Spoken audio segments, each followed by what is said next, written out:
گا جب تک وہ 5 سوالوں کا جواب نہ دے دے. ان عمرہ فیما افنا، میرے بندے میں نے تجھ کو 50 سال کی، 60 سال کی، 70 سال کی تجھ کو زندگی دی تھی، تو نے اپنی زندگی کو کہاں گزارا؟ تو نے اپنا جیون کہاں گزارا؟ تیری 60 سال کی زندگی کہاں گزری؟ تو حساب دے. دوسرا سوال وعن شبابہ فیما ابلا، میرے بندے تو نے اپنی جوانی کو کہاں گزارا؟ جو 20 سال سے لے کر کے 40 سال کا دور تھا، جو طاقت کا دور تھا، جو انرجی کا دور تھا، میرے بندے تو نے جوانی کے دور کو کہاں گزارا؟ اور تیسرا سوال وعن مالہ من این اکتسبہ، تو نے مال کہاں سے کمایا؟ بزنس کر کے کمایا، نوکری کر کے کمایا، مزدوری کر کے کمایا، جوا کے ذریعے کمایا، سٹے کے ذریعے کمایا، ڈریم 11 کے اوپر تو نے گیم کھیل کے کمایا، تو نے کس طریقے سے پیسہ کمایا؟ تو اپنی کمائی کا حساب دے. اور چوتھا سوال وفیما انفقہ، تو نے مال کہاں خرچ کیا؟ اور 5واں سوال وماذا عمل فیما علم، تو نے جو علم حاصل کیا، تو نے قرآن و سنت کے بارے میں جو سنا، جو جانا، جلسوں میں گیا، تقریروں میں گیا، خطبہ جمعہ میں سنا، تو نے جو بھی علم حاصل کیا اس علم کے اوپر تو نے عمل کتنا کیا؟ تجھے کس کا حساب ہے؟ معاف کرنا لگے گا. 5 سوال ہیں یہ قیامت کے. یہ آپ کے سیمانچل کے رہنے والے ایک بڑے ہی کامن اور بڑے ہی عام آدمی جس کے پاس کوئی پڑھائی لکھائی بھی نہیں ہے، کوئی ڈگری بھی نہیں ہے، اس کو بھی اس سوال کا جواب دینا ہے. اور دلی اور ممبئی جیسے بڑے بڑے شہروں میں رہنے والا اور پڑھا لکھا اور کالجوں میں اور یونیورسٹیوں میں پڑھا ہوا انسان، اس کو بھی ان 5 سوالوں کا جواب دینا ہے. کسی کی گردن قیامت کے بچ نہیں سکتی ان 5 سوال کا جواب. اور اس میں جو 5واں سوال ہوگا وَمَاذَا عَمِلَ فِيمَا عَلِمَ، تو نے جو علم حاصل کیا اس علم کے اوپر تو نے عمل کتنا کیا؟ یہ سیمانچل کے لوگوں کو اس سوال کا جواب زیادہ دینا. اکتوبر کا مہینہ شروع ہو چکا ہے، آدھا کے قریب ختم بھی ہو چکا ہے. نومبر باقی ہے، دسمبر باقی ہے. میں تو بنارس میں رہنے والا، ملازمت کے ساتھ نوکری کے ساتھ جڑا ہوا انسان، لیکن ہمارے جو بنگلہ وقت آتے ہیں ان سے پوچھتا ہوں، بتاتے مولانا ایک دن بھی ہماری ڈائری خالی نہیں ہے. اکتوبر کے پورے مہینے میں ان کے پروگرام، نومبر کے پورے مہینے میں ان کے پروگرام، دسمبر کے پورے مہینے میں ان کے پروگرام. پوچھو کہاں پروگرام ہو رہے ہیں؟ کہیں گے سیمانچل. کشن گنج میں پروگرام ہو رہے ہیں، ارریا میں پروگرام ہو رہے ہیں، فارغ گنج میں پروگرام ہو رہے ہیں، پورنیہ میں پروگرام ہو رہے ہیں، کٹیہار میں پروگرام ہو رہے ہیں. آپ کے اسی سیمانچل کے چھیتر میں 3 مہینے کنٹینیو پروگرام کے باوجود آج حالات یہ ہیں. آپ کے گاؤں میں آیا دلاور بھائی نے مجھ کو بتایا مولانا جب آپ تقریر کیجئے گا ذرا اس پر بھی بولیے گا کہ لوگ نماز نہیں پڑھتے ہیں. ذرا اس پر بھی تقریر کیجئے گا نوجوان چرس اور گانجا کے نشے میں گرفتار ہے.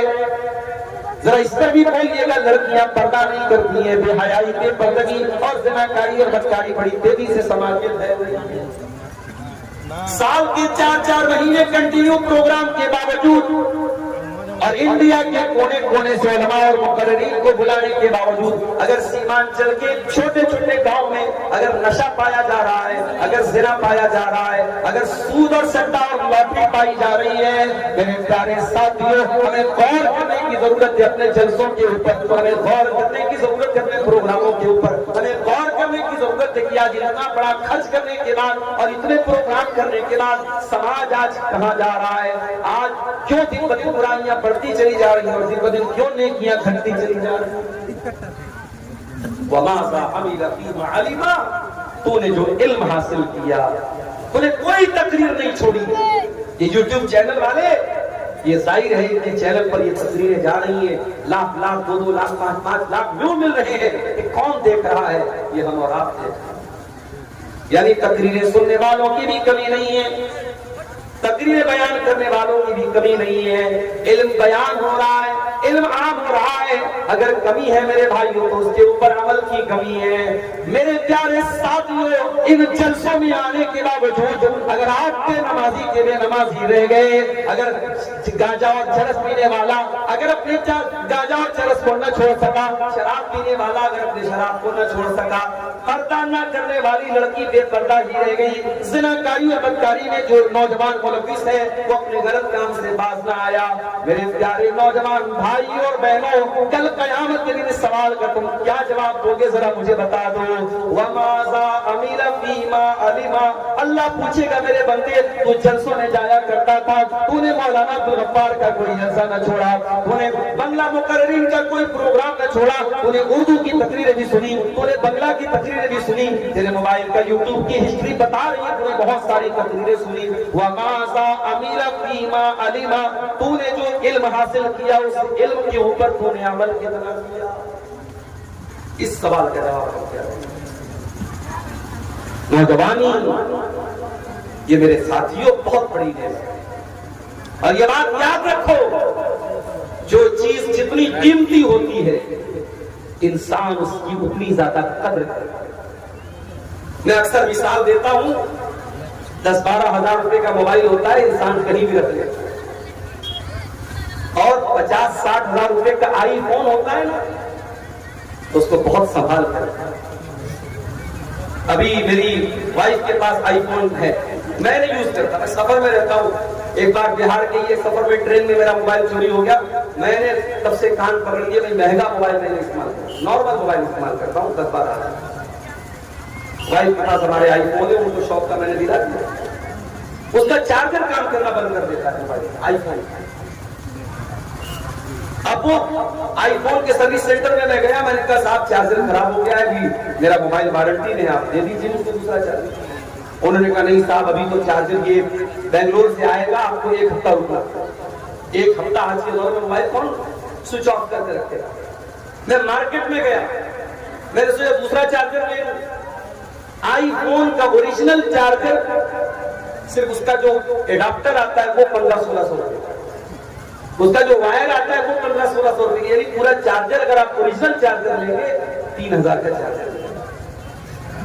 میں نے گھر آ کے اپنی وائف سے کہا کہ اور تو آئی چارجر خراب ہو گیا, چلو 3000 روپیہ خرچ کر کے نیا چارجر. لوکل چارجر بھی آپ لینے جائیں گے آئی فون کا 500-600 روپے سے کم کا نہیں ملے گا, جبکہ دوسرے موبائل کا آپ کو 100 روپے میں 150 روپے میں آسانی سے. تو جو چیز جتنی قیمتی ہوتی ہے اس کا مینٹیننس بھی اتنا قیمتی ہے. جوانی قیمتی ہے تو جوانی کا مینٹیننس بھی قیمتی ہے. بوڑھا انسان ہے, اس کے سامنے سے کوئی خوبصورت لڑکی گزری, اس کو اپنی آنکھوں پر کنٹرول کرنا مشکل نہیں ہے, وہ بوڑھا ہو چکا ہے, اس کی عمر نکل چکی ہے, اس کے جذبات ٹھنڈے پڑ چکے ہیں. لیکن آپ نوجوان ہیں, 20 سال 22 سال 25 سال آپ کی عمر ہے, آپ مارکیٹ میں جا رہے ہیں اور آپ کے سامنے سے کوئی بے پردہ لڑکی گھوم رہی ہے, تو پھر آپ کو اپنی آنکھوں پر کنٹرول کرنے کے لیے اپنے دل کو اللہ کے ڈر سے آباد کریں. بوڑھا انسان ہے, فجر کی اذان ہو رہی ہے, الصلاۃ خیر من النوم کی آواز آ رہی ہے, جلدی سے نیند کھل جاتی ہے, بستر چھوڑتا ہے, وضو کرتا ہے, مسجد میں آ جاتا ہے. وہیں پر ایک نوجوان جو رات کو 2-2 بجے تک 3-3 بجے تک موبائل میں لگا ہوا تھا, وہ فجر کے ٹائم اس کو اپنی نیند کو قربان کر کے مسجد میں آنا بہت مشکل کام ہے. مگر میرے پیارے ساتھیوں, اسی مشکل کام کی اللہ تعالیٰ کیا بڑی ویلو ہے. اللہ کے پیارے نبی فرماتے ہیں کل قیامت کا دن ہوگا, سورج 1 میل کی دوری پر ہوگا, لوگ گرمی سے بے حال ہوں گے, لوگ دھوپ سے بے حال ہوں گے, لوگ پسینے میں ڈوبے ہوئے ہوں گے. گرمی کے اس عالم میں اللہ کے نبی فرماتے ہیں کہ اللہ تعالیٰ 7 لوگوں کو اپنے عرش کا سایہ دے گا. 7 ایسے خوش نصیب ہوں گے جن کو اللہ تعالیٰ اپنے عرش کا سایہ دے گا. وہ کون 7 خوش نصیب ہوں گے؟ اس میں ایک انسان وہ بھی ہوگا, فرمایا وَشَابٌ نَشَأَ فِي عِبَادَةِ اللَّهِ, وہ نوجوان جس کی جوانی اللہ تعالیٰ کی عبادت میں گزری ہو, جس کی جوانی اللہ کی عبادت میں گزری ہو, جس نے نمازوں کی پابندی کی ہو، جس نے اللہ کی عبادت کی پابندی کی ہو، اس نوجوان کو اللہ تبارک و تعالیٰ قیامت کے دن جب سورج 1 میل کی دوری پر ہوگا، اللہ تبارک و تعالیٰ اس کو اپنے عرش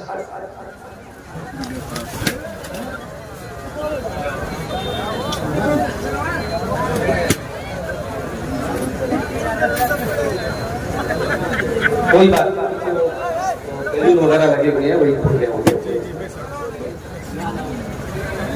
تو میرے بھائیوں، جوان انسان کا عبادت میں اپنے آپ کو لگانا یہ آسان کام نہیں ہے، مشکل کام ہے. اور اس مشکل کام کو کرنے کا ثواب کیا ہے؟ اللہ کے پیارے نبی فرماتے ہیں وَالشَّابُ النَّشَأَ فِي عِبَادَةِ اللَّهِ، وہ نوجوان جس کی جوانی اللہ کی عبادت ہے. آج ہمارا نوجوان کہاں جا رہا ہے؟ آج مسجدوں میں جا کر کے آپ دیکھ لیں، جلسہ ہو رہا ہے، پروگرام ہو رہا ہے. فجر کی نماز میں آپ اسی علاقے کی مسجد میں جا کر کے دیکھ لیں، آپ کو بہت کم نوجوان ملیں گے جو فجر کی نماز جماعت کے ساتھ پڑھیں. ابھی میرے پاس ایک لڑکے کا فون آیا، جھارکھنڈ کا رہنے والا کا میڈیکل کی تیاری کر رہا ہے کوٹا کے اندر. ہم جانتے ہیں کوٹا،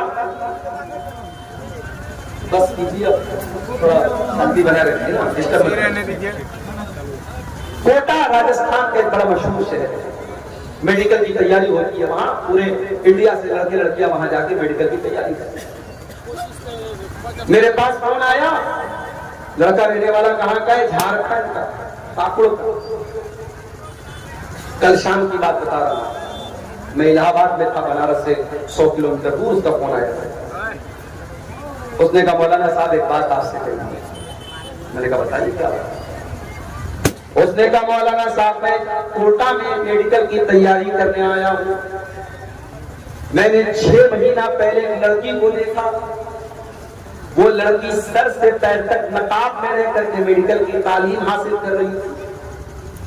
میں بہت خوش ہوا. چلو اس بے حیائی کے دور میں ہماری کوئی مسلمان بہن ہے جو پردے کے اندر رہ کر کے ڈاکٹری کی تعلیم حاصل کر رہی ہے، میڈیکل کی تعلیم حاصل کر رہی ہے. مولانا صاحب اسی لڑکی کو 6 مہینہ پہلے میں نے مکمل نقاب میں اور پردے میں میڈیکل کی تعلیم حاصل کرتے ہوئے اور کوچنگ کرتے ہوئے دیکھا تھا. اور اب جو بات میں آپ کو بتا رہا ہوں، وہ لڑکا مجھ سے فون پر کہتا ہے مولانا میں یہ بات اس جذبے کے ساتھ کہہ رہا ہوں کہ میرا دل خون کے آنسو ہو رہا ہے. میں روتے ہوئے یہ بات آپ سے کہہ رہا ہوں مولانا صاحب کہ وہ لڑکی جو 6 مہینہ پہلے اس کوٹا شہر کے اندر مکمل پردے میں آئی تھی، آج وہ لڑکی اپنے پردے کو اتار کر کے، اپنے نقاب کو اتار کر کے شلوار اور قمیص پہنے ہوئے اور سر پہ دوپٹہ بھی ہے، یعنی معلوم ہو رہا ہے کہ مسلمان ہے. اور وہ غیر مسلم لڑکوں کے ساتھ، ان کے ساتھ گھوم رہی ہے، پھر رہی ہے، ان کے ساتھ ہوٹلوں میں راتیں بھی گزار رہی ہے، ان کے ساتھ بدکاریاں بھی کر رہی ہے. یہ منظر دیکھ کر کے مولانا صاحب میرا دل خون کے آنسو ہو رہا ہے. کس طریقے سے جو گھر سے جو لڑکی نقاب میں نکلی تھی اور یہاں آنے کے بعد بھی جو نقاب میں رہا کرتی تھی کتنی خوبصورتی کے ساتھ، آج اس لڑکی کو اتنا بے حیا اور بے غیرت بنا دیا گیا کہ وہ مشرکوں کے ساتھ، وہ اللہ کو نہ ماننے والوں کے ساتھ، وہ بتوں کے آگے سجدہ کرنے والوں کے ساتھ، وہ شرمگاہ کی عبادت کرنے والوں کے ساتھ رنگ رلیاں بنا رہی ہے. مولانا صاحب ہماری غیرت کہاں مر گئی؟ وہ نوجوان رو رہا ہے اور فون پر مجھ کو یہ معاملہ بتا رہا ہے اور کہہ رہا ہے کہ آپ مجھے بتائیے کہ میں کیا کروں. میں نے کہا میرے بھائی جو بات تم مجھے بتا رہے ہو یہ کوئی نئی بات نہیں، تم نے ایک مثال دیکھی ہے، اس طریقے کی سینکڑوں مثالیں ہر شہر میں آج موجود ہیں. کوئی مسلمانوں کی بستی اور مسلمانوں کا علاقہ خالی نہیں ہے جہاں یہ وبا اور یہ جراثیم جہاں نہ پہنچ چکے. کل تک دلی سے خبریں آتی تھی، ممبئی سے، کلکتہ سے خبریں آتی تھی، مسلمان لڑکی غیر مسلم کے ساتھ بھاگ گئی، کافر ہو گئی، مرتد ہو گئی. اب کٹیہار سے بھی خبریں آنا شروع ہو گئی ہیں، اب پورنیہ اور کشن گنج سے بھی حالات اور واقعات ملنے لگے، اب بنارس اور مئو سے بھی واقعات ملنے لگے، اب چھوٹے چھوٹے شہروں سے بھی یہ واقعات ملنے لگے. آج مسلمان لڑکیاں غیر مسلموں کے ساتھ باقاعدہ مرتد ہو رہی ہیں، اسلام کو چھوڑ رہی ہیں، ان کے مذہب میں داخل.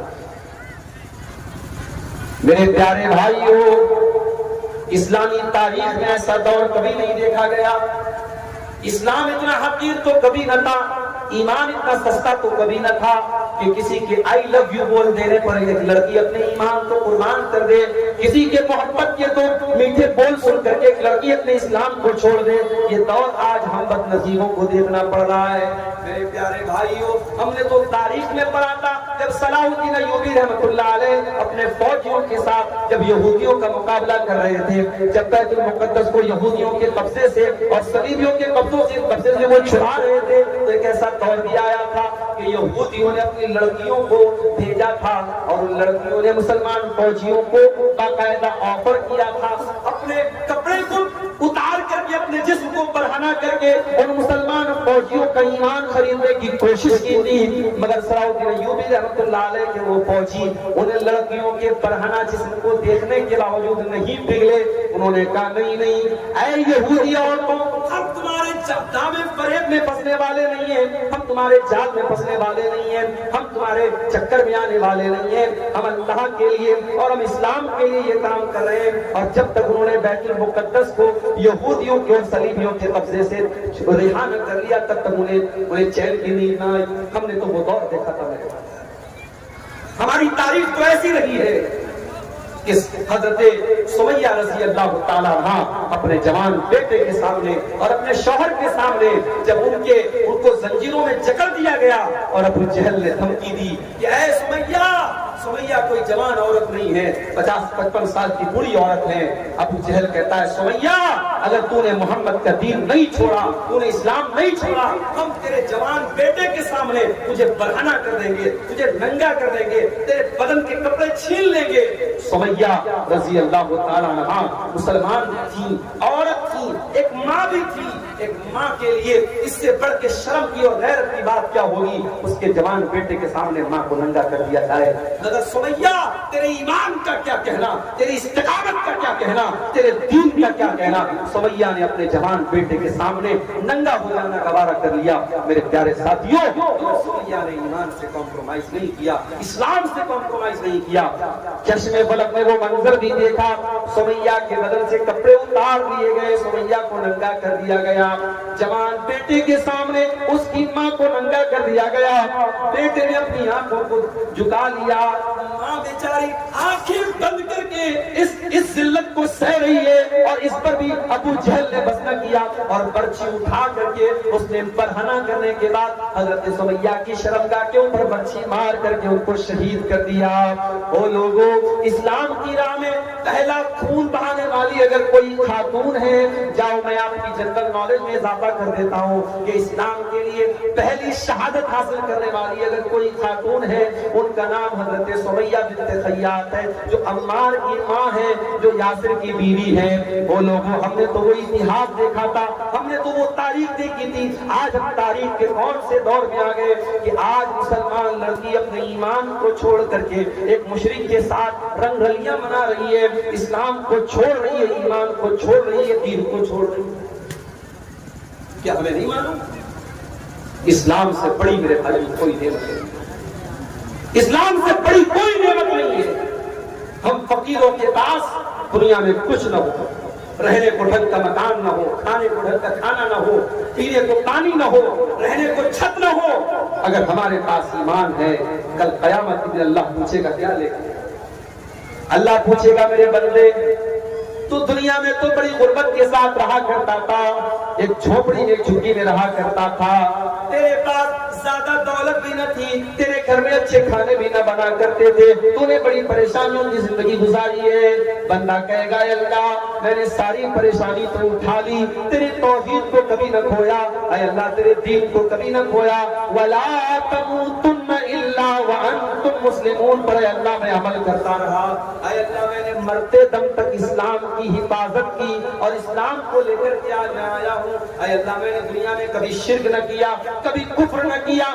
جب وہ بندہ ایمان کو لے کر کے جائے گا, اللہ تبارک و تعالیٰ اسے جنت میں داخل کرے گا. اور ایک دوسرا انسان آئے گا جو بہت دولت لے کر کے اور بہت پیسہ لے کر کے آئے گا, زمین بھر کے سونا لے کر کے آئے گا. اللہ پوچھے گا کیا تو ایمان لے کر کے آیا؟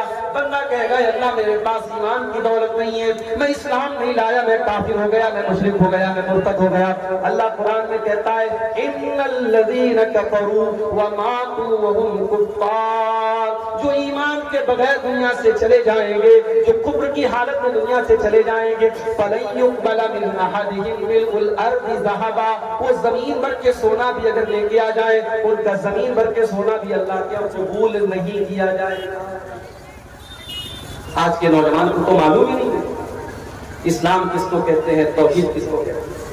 کرسمس آتا ہے کہ بیچارہ سوشل میڈیا پر اپنے آپ کو بھائی چارہ دکھانے کے لیے یہ لکھتا ہے میری کرسمس۔